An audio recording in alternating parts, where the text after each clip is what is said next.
ठेवण्याचा प्रयत्न केला जाईल। मला असं वाटतं पहिल्या टप्प्यातील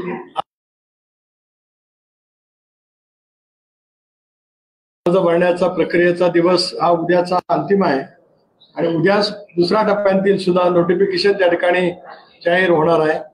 1, 2, 3, 4, 5 अशा 5 टप्प्यामध्ये महाराष्ट्रामध्ये या लोकसभेच्या निवडणुका त्या ठिकाणी होणार आहेत। उद्याही काही महत्वाच्या नेत्यांची सुद्धा बैठक दादांच्या उपस्थितीमध्ये काही वेगवेगळ्या विधानसभा मतदार लोकसभा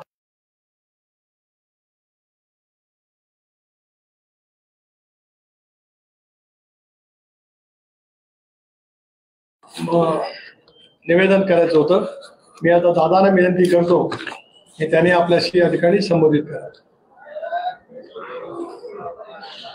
नमस्कार। तुमचे प्रांताध्यक्ष सुनीलजी, धनंजयजी, संजयजी, रुपाली चाकणकर, अविनाश अधिक उपस्थित सर्व पत्रकार बंधू, आताच आजची मीटिंग आमच्या आमदारांची सगळ्या मंत्र्यांची का बोलवली होती त्याच्याबद्दलची पार्श्वभूमी प्रांताध्यक्षांनी तुम्हाला सगळ्यांना सांगितली। आम्ही मध्ये एकत्रपणे चर्चा करून जवळपास महायुतीचे 48 ज्या जागा आहेत त्याबद्दल महाराष्ट्रामध्ये साधारण कोणी कोणत्या कोणत्या जागा लढवायच्या याबद्दल मागे तुम्हाला मी किंवा देवेंद्रजींनी सांगितले तो 80% काम झालेलं आहे। आता मी आपल्याला सांगतो 99% काम झालेलं आहे। फक्त आमचं ठरलेलं आहे की 28 तारखेला मी, देवेंद्रजी आणि एकनाथराव शिंदे असं एकत्रपणे मुंबईला प्रेस कॉन्फरन्स घेऊन त्याबद्दल बरेचसे उमेदवार पण आता तर पहिल्या टप्प्यातले उमेदवार जाहीर करणं क्रमप्राप्त होतं, दुसऱ्या टप्प्यातले जाहीर करणं क्रमप्राप्त होतं। त्या पद्धतीनं वेगवेगळ्या राजकीय पक्षांनी, इव्हन आम्ही देखील महायुतीचे आणि समोरच्या पक्षांनी देखील, विरोधी पक्षांनी त्यांचे उमेदवार जाहीर केलेले याद्या आपल्याला सगळ्यांना पाहायला मिळालेले आहेत आणि राहिलेल्या बद्दलचा 28 तारखेला सगळी नावं त्या ठिकाणी आपल्याला मिळतील। आज मी पहिली रायगड लोकसभा मतदारसंघातनं तिथले उमेदवार म्हणून राष्ट्रवादी काँग्रेस पक्षाच्या वतीनं सुनील तटकरेजी तिथं उमेदवारी महायुतीचे उमेदवार म्हणून त्या ठिकाणी लढवतील।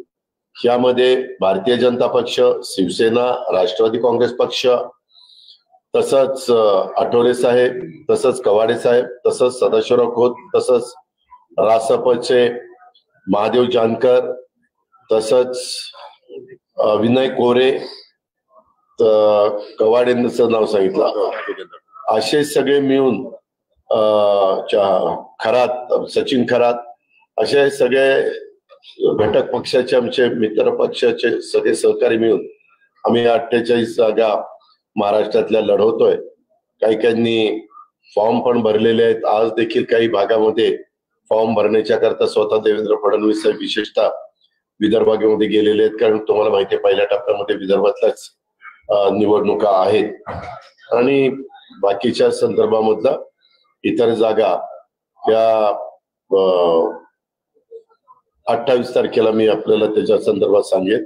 आता थोड्या वेळाने मी सुनील तटकरेजी, दिलीप वळसे पाटील साहेब, आम्ही सगळेजण आंबेगावला पण जाणार आहे। आंबेगावला शिवाजीराव आढळराव पाटील जे 20 वर्षापूर्वी आमच्या पक्षातनं शिवसेनेमध्ये गेलेले होते त्यांना आम्ही पुन्हा पक्षप्रवेश त्या ठिकाणी देतो। तो पक्षप्रवेश दिल्यानंतर दुसरी जागा मी तिथं त्या पक्षप्रवेशाच्या वेळेस जाहीर करेन, पक्षप्रवेश झाल्यानंतर तिथं मी जाहीर करेन आणि अशा प्रकारे बाकीच्या मी तुम्हाला 28ला सगळ्याच महायुतीच्या जागा कुणाला किती कसं होणार आहे त्याबद्दल ते सांगितलं जाईल।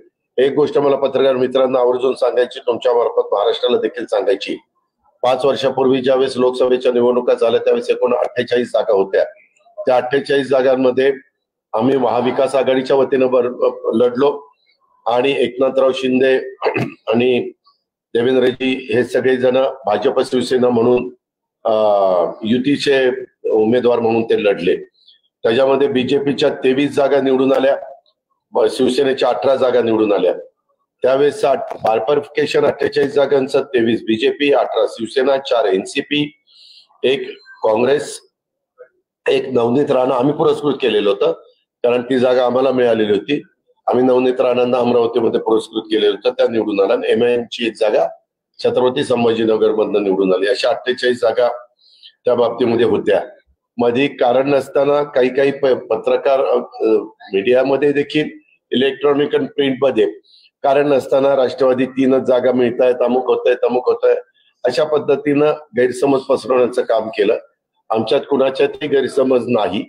त्या संदर्भामध्ये त्यांची फक्त आमच्या मित्रपक्षांची एवढीच भूमिका होती, आम्ही 23 जागा जिंकलेल्या आहेत, आम्ही 18 जागा जिंकलेल्या आहेत, त्याच्यामुळे आम्हाला तेवढ्या जागा मिळाव्यात. शेवटी आम्ही एकत्र बसून त्याच्यातनं अतिशय व्यवस्थितपणे मार्ग काढला आणि आम्ही देखील साधारण जशा पद्धतीनं राष्ट्रवादी काँग्रेस पक्षाला जागा मिळायला पाहिजे होत्या तेवढ्या जागा मिळवण्याच्या करता आम्हाला पण दोन्ही ह्या मित्रपक्षांनी सहकार्याची भूमिका घेतली आणि त्या पद्धतीनं जवळपास मी मगाशी सांगितलं तसं जागा वाटप 99% झालंय. फक्त अंतिम घोषणा आमचं तिघांचं कालच ठरलं होतं की आपण 28 तारखेला संध्याकाळी आपल्या सोयीनं पत्रकार परिषद घेऊ आणि त्याच्यामध्ये ते जाहीर करू. आज जरी आम्ही आमच्या सगळ्या मंत्र्यांना आणि सगळ्या आमदारांच्यावर, मंत्र्यांवर 1 लोकसभा मतदारसंघाची आणि आमदारांच्यावर 1 विधानसभा मतदारसंघाची जबाबदारी टाकलेली आहे. संघटनेचे तर बाकीची टीम आमची तिथं काम करणारच आहे, परंतु हे करत असताना आमच्या मित्रपक्षांच्या पण मतदारसंघामध्ये जर तो आमदार तिथला स्थानिक असेल आणि ती जागा जर भाजपला किंवा शिवसेनेला गेलेली असेल तर किंवा रासपला गेलेली असेल तर तिथं त्यांनी त्याही जागेच्या बद्दलची खबरदारी घ्यायची, तिथंही व्यवस्थितपणे प्रचाराची यंत्रणा राबवायची आणि बाकीचे दिवस आता पार्टीनं सांगितल्याप्रमाणे तिथं राबवायचे. कारण आमच्या जास्त जागा ह्या 3ऱ्या टप्प्यामध्ये, 4थ्या टप्प्यामध्ये आणि 5व्या टप्प्यामध्येच येत आहे. त्याच्यावर तसा वेळ पण आहे. जाहीरनामा वगैरेच्या बाबतीमध्ये आमची कामं त्याच्याबद्दलचं काम चाललेलं आहे. त्या पद्धतीनं लवकरच जाहीरनामा दिला जाईल आणि जे उमेदवार ज्या भागातले तिथले काही त्याच्या परिचय पत्रकामध्ये थोडेसे स्थानिक देखील जे तिथले महत्वाचे इश्यू आहे ते पण त्याच्यामध्ये राष्ट्रवादी काँग्रेस पक्षाची भूमिका किंवा महायुतीची भूमिका काय राहणार आहे ते पण सांगण्याचं काम आम्ही त्या परिचय पत्रकाच्या द्वारे करणार आहोत. अशा पद्धतीनं आम्ही या निवडणुकीला सामोरं जायचं ठरवलेलं आहे आणि जे कोणी स्टार प्रचारक असतात त्यांच्याही याद्या आम्ही एकत्र बसून भाजपची कोण त्याच्यामध्ये असावे, राष्ट्रवादीचे कोण असावे आणि हे जे शिवसेनेचे कोण असावे आणि इतर आमचे घटक पक्ष आहेत, मित्र पक्ष आहेत, रासप आणि बाकीचे सगळे त्यांचे कोण असावे त्याही बद्दल आमची चर्चा 2 दिवसापूर्वी वर्षा बंगल्यावर झाली आहे आणि ती आम्ही त्याला दिलेला आहे. आमच्या निवडणुकीचे प्रमुख म्हणून महाराष्ट्रामधली जबाबदारी राष्ट्रवादी काँग्रेस पक्ष म्हणून धनंजय मुंडेंच्यावर दिली आहे. अशा पद्धतीनं आम्ही लोकांच्या समोर जाणार मला विश्वास आहे. आम्ही लोकांचा कारणाकरता आम्ही महायुतीच्या उमेदवाराच्या वतीनं लोकांच्या समोर जातो. नरेंद्र मोदींना 3ऱ्यांदा पंतप्रधान करण्याच्या करता महाराष्ट्र पण मागू राहू नये अशा प्रकारची आमची सगळ्यांची भूमिका राहील आणि ते आम्ही आमच्या मतदारांना पटवून देण्याचं काम करू.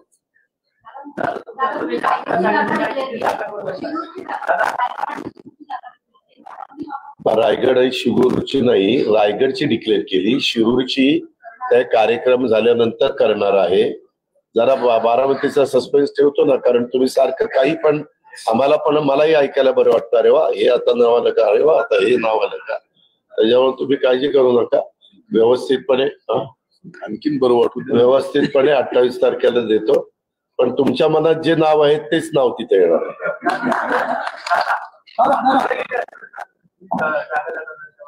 तुम्ही आम्हाला काही असं कोण समजता, मी इतकं स्वच्छ सांगितलं 99% आमचा निर्णय झालेला आहे. 100वा टक्का 28 तारखेला संपणार आहे आणि आम्ही आपल्या पुढे येणार आहे. त्यावेळेस भाजप किती, राष्ट्रवादी किती, रासप किती, शिवसेना किती असे सगळे आपल्याला सांगणार. तुमच्याबद्दल काय काय बोलले? त्याच्यामध्ये प्रत्येकाला लोकशाहीमध्ये आपलं आपलं मत मांडण्याचा अधिकार आहे, बोलण्याचा अधिकार आहे, तो संविधानाने आपल्याला दिलेला आहे. आणि त्याच्या संदर्भामध्ये मला एकनाथराव आणि स्वतः देवेंद्रजी म्हणाले की आपण त्याबद्दलचा जो काही निर्णय आहे तो 28 तारखेला घेऊ. ऑब्जेक्शन नाही? काही नाही, तुम्ही पण मला काही बोला, माझं काही ऑब्जेक्शन नाही. माझी भूमिका विकास, आणि आज देश प्रगतीपथावर पुढे चाललेला आहे. आज जगामध्ये देशाचं नाव निश्चितपणे आपलं वाढतंय. आज आपल्याला प्रतिष्ठा मिळालेली आहे आणि सगळे वेगवेगळे नॅशनल हायवे असतील, पोर्ट असतील, तुमचे एअरपोर्ट असतील, अशा सगळ्या बाबतीमध्ये कामं मोठ्या प्रमाणात चाललेले आहेत. कोस्टल रोड असतील, मेट्रो असतील, वंदे भारत ट्रेन असतील, अनेक प्रकारची कामं मोठ्या प्रमाणात गेल्या 10 वर्षामध्ये चाललेली आहेत. आपण सगळेजण पाहतो. चर्चेत आहे कशात? नाशिक लोकसभेचं छगन भुजबळांचं नाव चर्चेत आहे. नाशिकच्या लोकसभेवरती आपण दावा करणार आहात? अजून आम्ही तुम्ही पुन्हा मला तेच विचारताय. मी सांगितलं 28 तारखेला आम्ही कोण उमेदवार कुठं देणार आहोत आणि कुठल्या जागा आपल्याला मिळालेल्या आहेत, कुठल्या पक्षाला महायुतीच्या जागा मिळालेल्या आहेत, त्यावेळेस ते चित्र स्पष्ट होईल. जागा आम्ही भरपूर मागण्याचा प्रयत्न केला, परंतु चर्चेत असं झालं की 23 तर ऑलरेडी सिटिंग बीजेपीचे आणि 18 शिवसेनेचे आहेत. त्याच्यातले काही उद्धवजींच्या बरोबर आहेत, काही आता उभाटाकडे आहेत. परंतु अशा प्रकारचं चित्र तिथं मांडलं गेलं आणि त्याच्यातून म्हणजे जवळपास 41 जागा तर ह्याच होतात. परंतु तरी देखील व्यवस्थितपणे आमच्या कार्यकर्त्यांचं समाधान होईल अशा पद्धतीने जागा आम्ही मागितलेल्या आहेत. तुम्ही मला गंमत कळत नाही. मी इतकं तुम्हाला स्पष्ट सांगतो की मी 28 तारखेला संपूर्णपणे तिन्ही पक्ष आणि मित्र पक्षांच्या उमेदवार जागांच्या संदर्भात आम्ही तिघं एकत्रपणे प्रेस घेऊन तुम्हाला सांगणार आहे. तरी तुम्ही मला वेगवेगळ्या पद्धतीचे प्रश्न त्याच्यामध्ये मग जाहीर ते 28 ला होईल ना बाबा. दम काढ ना, इतका दम काढला हो का? त्याच्या त्यांना भारतीय जनता पक्षाचे नेते समजून सांगण्याचं काम करतील.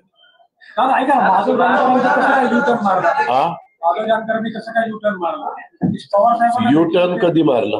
शरद पवार साहेबांना भेटले होते, लोकशाहीमध्ये कुणाला भेटायला काही अडचण आहे का? उद्याच्याला कोण कोणाला भेटलं, आम्ही पण कोणाला भेटलो म्हणजे काय आम्ही गेलो का? पवार साहेबांनी सांगितलं होतं माडा करण्यात येणार, तर त्यांना कुणी सांगितलं होतं? अजितनं नव्हतं सांगितलं. ज्यांनी सांगितलं त्यांना विचार. हा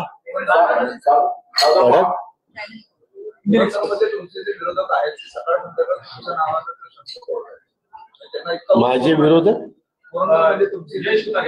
मी मगाशी तुम्ही रिपीट का करता? मी मगाशी त्यांच्या प्रश्नाला काय उत्तर दिलं?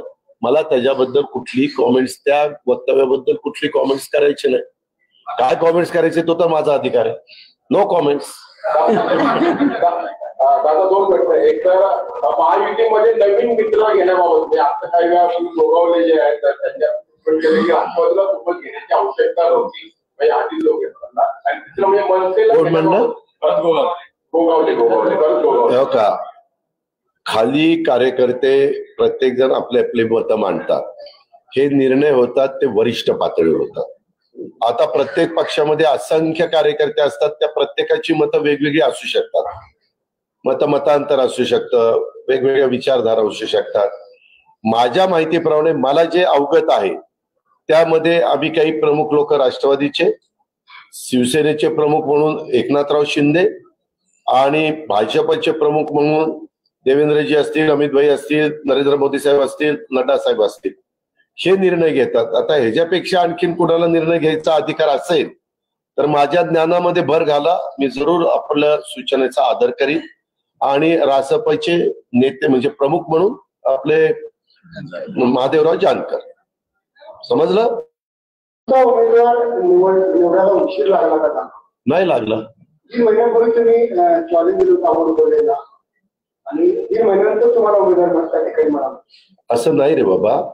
त्यामध्ये मी जसं मागच्या वेळेस 5 वर्षापूर्वी फार विचार करून तिथं उमेदवार शोधून काढला होता ना, नव्हता काढला. अमोल कोल्हेंना मीच माझ्या घरी बोलवलं होतं प्रेमकोटला, तिथून हे विरोधी पक्ष नेत्यांच्या घरी देऊन प्रेस घेतली, सांगितलं आणि तो उमेदवार त्या ठिकाणी दिला. त्यावेळेस तर आमच्याकडे इतर वेगवेगळ्या मान्यवरांनी मागणी केलेली होती, हे आपल्याला ज्ञात असेल. त्या पद्धतीनं निवडणुका हे जिंकण्याकरता लढायच्या असतात, लढायच्या म्हणून लढायच्या नसतात. आणि त्याच्यामुळं तो मतदारसंघामध्ये येणारे 6 विधानसभा मतदारसंघ, त्या मतदारसंघात ज्याला जागा जाणार आहे त्या पक्षाच्या कार्यकर्त्यांना विश्वासात घेणं, तिथल्या आमदारांना विश्वासात घेणं, तिथले तालुका अध्यक्ष असतील, इतर प्रमुख घटक असतील त्यांना विश्वासात घेणं, ह्या सगळ्या गोष्टी आम्ही 2-3 दिवसापूर्वी पार पाडल्या. तुम्ही बघितलं असेल, दिलीप वळसे पाटील साहेब, मी आणि आमचे काही सहकारी हे आपल्या खेडमध्ये येऊन आम्ही 5 मतदारसंघात कव्हर केलेले होते. आम्ही महेश लांडगे साहेब भोसरीचं प्रतिनिधित्व करतात, त्यांनाही विचारलेलं होतं त्यांचं मत काय, विलास लांडेंना विचारलेलं होतं, अजित गव्हाणेंना विचारलेलं होतं. लोकशाहीमध्ये साधारण आपण ज्यावेळेस भूमिका घेतो त्यावेळेस जास्तीत जास्त लोकांना विश्वासात घेऊन पुढे जाण्याचा प्रयत्न करतो. आणि त्या पद्धतीनं मी आणि माझ्या सगळ्या सहकाऱ्यांनी तसा प्रयत्न केला आणि तशा प्रकारे आता आम्ही पुढे चाललेलो आहे. आपण आमची काळजी करू नका, आम्हाला फक्त शुभेच्छा दिल्या तर धन्यवाद. नमस्कार. आपल्या सर्वांचे मनस्वी राष्ट्रवादी काँग्रेस पक्षाचे